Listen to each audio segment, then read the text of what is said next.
Okay, the dragon has attacked them. That's where we are.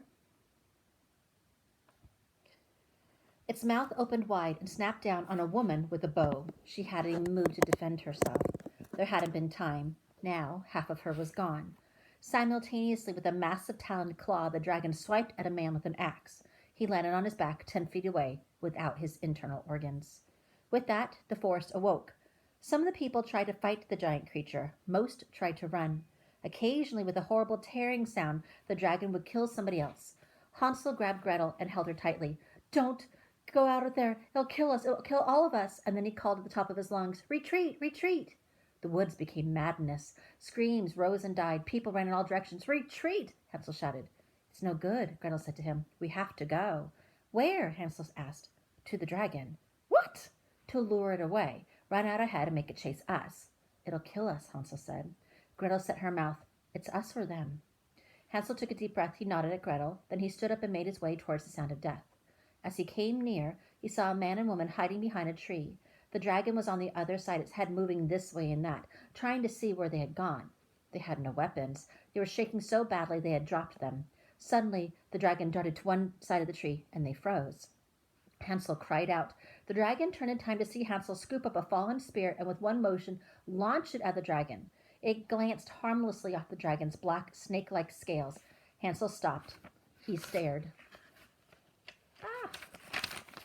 "Oh," he thought, "that is bad." Hansel spun to his left in the woods. The dragon followed.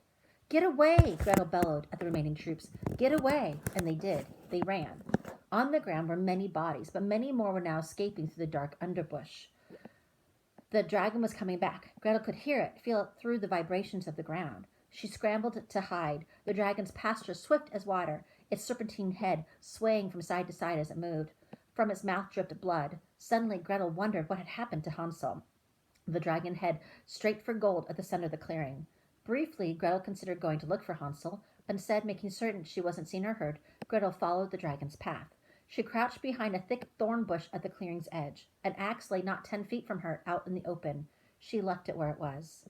The dragon was standing beside the cart of apples. It turned its head this way and that, and then began to pace, its golden eyes glaring at the glowing mountain. Now the plan was working, Gretel realized incredulously. The dragon couldn't figure out how to take all the apples at once. It was confused and frustrated. After a few minutes, the dragon seemed to notice the other cart. It approached it and tore the canvas with its teeth, revealing the barrels. It picked up one of the barrels with its massive jaws. It crushed it. Wine poured out, some down its throat, most on the ground. The dragon spit out the staves of the broken barrel, shook itself, and resettled its wings on its back. It stood a moment considering the stack of barrels. Then it took another in its mouth and drank it down, just as it had the first one, but this time catching more of the wine in its throat. It seemed to like it. It did it again, and again, and again. Gretel could not believe what she was seeing. After the dragon had drunk 6 barrels of wine, it tried to rise in the air, but now its flight was wobbly and uncertain. "The dragon is drunk," Gretel said to herself, and she almost laughed. The dragon came back to the ground and drank down 4 more barrels of wine. Soon it was teetering back and forth, even when it walked. It came up to the cart with the golden apple, stuck its head underneath, and tried to lift it. Without a moment's hesitation, Gretel leaped from the thorn bush and began to sprint towards the dragon. She could see its black legs stuck out behind it, straining against the weight of the gold. She could still see a thick pulsating vein running over the dragon's backward bending knee joint, and Gretel stooped for the axe without breaking her stride. She covered the distance between the axe and the dragon quickly. She lifted the weapon high and brought it down. The dragon screamed. It was a scream like nothing Gretel had ever heard before. She thought 100 woodland creatures must all be dying at once. That was the sound. It pierced Gretel's head like a spear.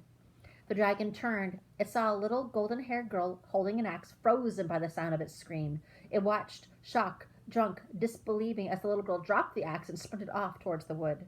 Behind her on the ground was an axe covered in black dragon blood and 2 dragon toes. The dragon shook itself, bellowed once, and followed, limping after her. Gretel heard the dragon coming.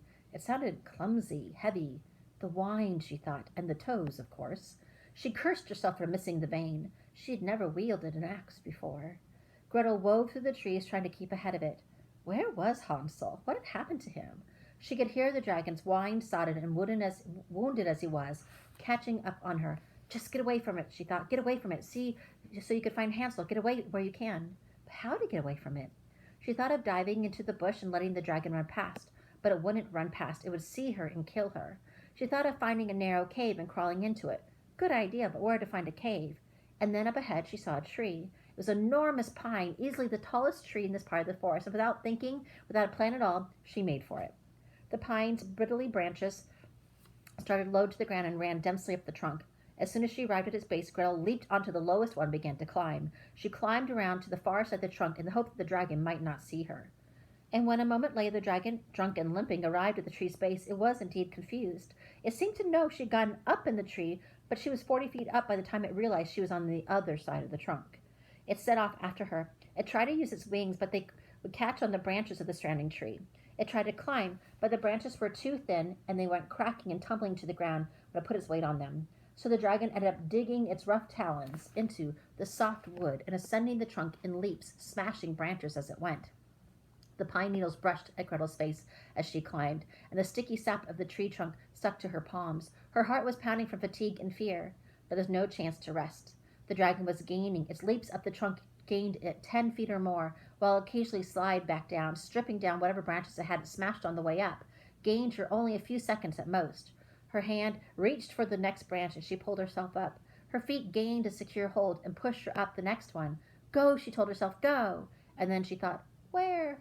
She looked up, hoping that perhaps the top of the tree would be too thin for the dragon to follow her onto. Perhaps it was, but it was also far above the other trees around it. Up there, the dragon could use its wings. Just climb, she told herself, just climb. And she reached up and grabbed onto the next branch. Well, excuse me, a voice said. Gretel lost her grip and nearly fell out of the tree. Well, I never, said a voice. Some people. Gretel looked up. There was a thick mess of twigs and needles on the branch above her head. Well, said another voice, see who it is. And then a black head with black eyes and a black beak peered over the branch above her. Well, I'll be, said the first raven. It isn't Gretel. No, here, said the second. Not to be most considerate of a raven's nest, said the third. She has no manners. Was she raised by apes? I think she was raised by a king and queen, said the second.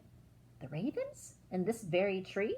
Gretel could hardly believe it. In fact, had it not been for all the strange, incredible things that had happened to her already, perhaps she wouldn't have. But she'd eaten a house and talked to the stars and all the rest of it. Well, believing this was just easy. Please, she said, help me. The sound of tearing wood came from below. She looked down. The dragon had just slid halfway down the trunk again. Please, there's a dragon after me. Help you, said the third raven, after what you've done to our nest? Oh, it's not so bad, said the second raven. You're not the one who's going to have to fix it, though, are you? Replied the third testily. I have my responsibilities, too. When food is scarce and my job gets difficult, do I complain? Said the second raven. Yes, the other two ravens answered at once. Below, the dragon regained his footing and was climbing again. Please, Gretel cried. We can't help you, said the first. Yes, said the second. It's just not what we do. Gretel looked down. The dragon was gaining quickly. She hadn't time to plead. Then move, she shouted, and clambered up onto their branches, barely avoiding crushing their nest with her foot. Careful there, the third raven cried. Gretel pushed past their branch, straining to keep ahead of the dragon. The first raven beat his wings beside her. I'm sorry for my companion's rudeness, he said. We understand the gravity of your situation. He looked down. No pun intended, of course. Gretel didn't know what he was talking about. Are you going to help me or not? She cried. I'm afraid we can't, the raven said. You see, we can only tell the future. We can't attempt to change it. It wouldn't do any good, you see. It's the future. There was an enormous crack from below, followed by terrible squawking. Gretel hurried its pace, but up ahead the branches were thinning out and almost nothing. Just out of branches to climb to. At that moment, the dragon would be able to fly. Just as Gretel realized there was nowhere else for her to go, around her hair there was a frantic beating of wings and a very angry raven. Did you see that? Did you see that? Our nest's gone, crushed. Unbelievable. The height of inconsideration. The second raven fluttered about. Inconsiderateness, I think is the word. Either one is acceptable, said the first raven. I don't care about the stupid word, the third raven cried. I care about our nest. Suddenly Gretel was nearly blown off the tree by a swift burst of air. She turned. The dragon was hovering above her, beating its translucent wings, staring at her with his terrible golden eye. The dragon's mouth was no more than 6 feet away. It opened it. Kill! The third raven shrieked, and it was one of the more comical acts of heroism Gretel had ever seen. The raven dove at the dragon's head. The dragon snapped at it, and the raven turned and headed back for the trees. "Retreat!" it cried. "Temporary retreat!" Now, the third raven was not afraid of dying. As ravens have already implied, there's some things that they do and some things that they don't do. Dying is something they just don't do. Of course, getting trapped in the stomach of a dragon is, even for the creatures that cannot die, an indescribably unpleasant experience. Though not quite as unpleasant, I would imagine, as getting out of the dragon again. The dragon flew closer to Gretel. It snapped at her feet. Gretel could smell its hot, horrible breath, see the blood and the foam mingling between its long, sharp teeth, hear the beating of its enormous wings at a time with its beating of its enormous heart. It lunged at her, not only with its head, but with its entire body. It knocked the branch she was standing on clear off the tree. She fell and grabbed another of the things she could, the dragon's neck. The dragon reared back. Perhaps if it had its full wits about it might have managed to get her off, but as it was drunk, it circled in the air and snapped at it over its own shoulder, but could not manage to get her. "Atta girl!" cried the first raven. "Yee-haw!" cried the second. "Incoming!" cried the third raven as it dove for the dragon's eye. The dragon twisted away from the attack and beat its huge wings 3 or 4 times to rise above the tree. The ravens followed.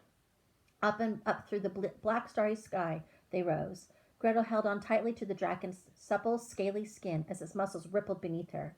Occasionally the dragon would twist to try to snap at her, but she was too close to its head.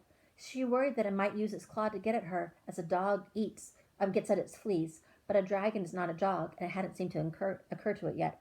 From time to time, the raven would reappear beside Gretel and make diving attacks at the dragon's eyes. "Avenge the nest!" cried the third raven. "A bird's nest is its castle!" cried the second, finally getting into it. "Habeas corpus!" cried the first, somewhat tangentially. So the dragon kept rising. The air became cold around Gretel's hands. Her knuckles turned blue. Soon she and the dragon were higher than the ravens could fly, but the dragon didn't seem to mind. Its transparent wings took them higher and higher and higher still, until Gretel had to breathe hard to get any air at all, and her head began to spin. Still, the dragon climbed. And then Gretel heard a voice. It was low and soft and creepy. It said, "Fee, fi, fo, fesh. I think I smell child flesh." And Gretel looked up. There, very, very close, was the moon. Its eyes were hard and glistening like diamonds. Its white lips were parting around its sharp ivory teeth. He was watching Gretel as the dragon rose. "Oh boy," Gretel muttered. Snap! The cold breath of the moon froze the sweat on Gretel's neck. The dragon felt it too and turned. The moon snapped again and the dragon twisted. The moon wanted nothing to do with the dragon. Not that the moon is afraid of dragons. The moon is not afraid of anything except the sun, and only them because the sun calls them names, and he does not appreciate that. Still, the moon did not generally bother dragons. Of course, dragons do not often have children on their back, and the moon rarely passed up an opportunity to taste the succulent, tender meat of a child. The dragon twisted, and the moon snapped his teeth. Twist, snap, twist, snap, twist, snap. Snap! Gretel fumbled at her belt. She wanted to be eaten by the moon even less than by the dragon. She took out her little dagger.